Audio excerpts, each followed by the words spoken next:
After reviewing the investigation conducted by the North Carolina State Bureau of Investigation, Mr. Brown's death, while tragic, was justified because Mr. Brown's actions caused 3 deputies with the Pasquotank County Sheriff's Office to reasonably believe it was necessary to use deadly force to protect themselves and others. The North Carolina District Attorney today announced that he will not file any charges against officers involved in the death of Andrew Brown Jr., calling the shooting justified. The 42-year-old father of 7 was shot while behind the wheel of his car last month, as police say deputies were attempting to serve search and arrest warrants related to drug charges. The DA described the officer's actions as consistent with their training as he played portions of long sought-after body camera footage of the shooting. A warning, this video is disturbing.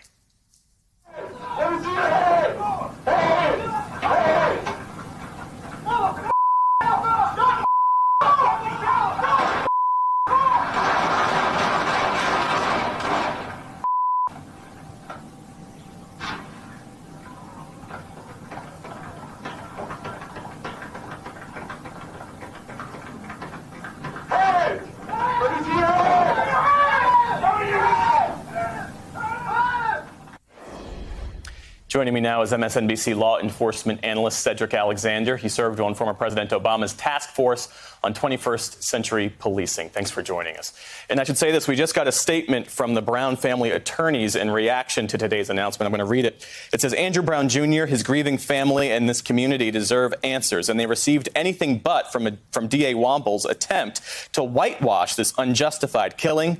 To say this shooting was justified, despite the known facts, is both an insult and a slap in the face to Andrew's family, the Elizabeth City community, and to rational people everywhere. So what's your reaction to what we heard from the DA today there in Elizabeth City?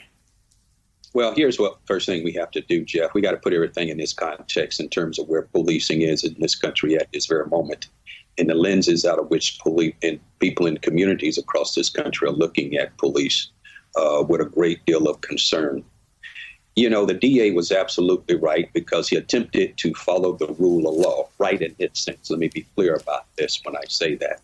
The officers were duty-bound to do their job. That's upheld by the U.S. Supreme Court, the Fourth Circuit Court there, and in addition to the North Carolina Appellate Court. He stuck to the rule of law. But here's what may have been beneficial considering the time that we live in at this very moment. It probably would have been beneficial to his office and to the community and country at large if he had taken this investigation and gave it to a special investigator or someone outside of his jurisdiction, so there would not been a perception of showing any favoritism whatsoever. Now, we heard the DA say in his interview that he felt it was his responsibility because he's the elected official. He's correct. But it's also his responsibility to make sure that people in that community, in that city, in that county, in that state, feel that a fair and equitable investigation is being done.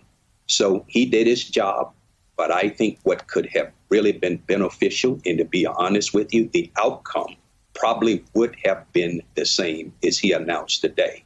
But what would have been really important for that community and for this country is for people to hear that from an outside independent investigator.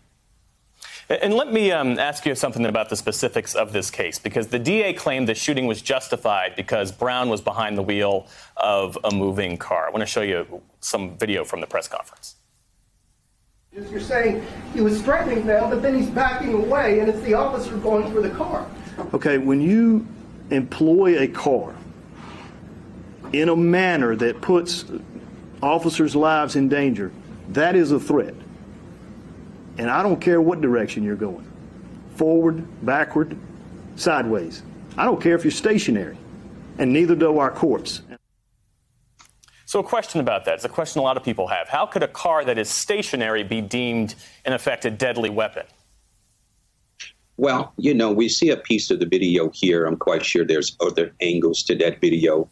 At the end of the day, the officers who were on the scene, who were fully engaged in that that act there, we see it from the position that we see it in. Yes, we see the car stop. We saw the car make a movement.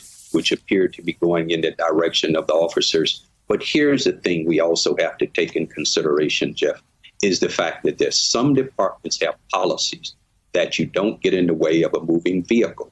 Other departments do not. But at the end of the day, what the state did here, they were able to present during their investigations that the officers had a duty to do their job in that circumstance, what they felt was a threat.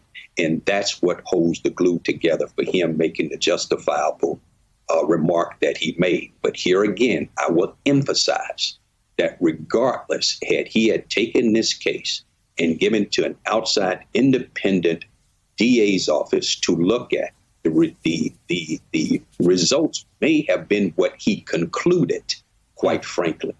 But it would have made a big difference to that community, to their attorneys, to that family and that community, to have a sense that an outside independent investigation was done, and not with the DA, who works daily with those deputies and police officers in that community, because that's his job. Right. Great point. MSNBC law enforcement analyst Cedric Alexander. Appreciate your time this afternoon, sir.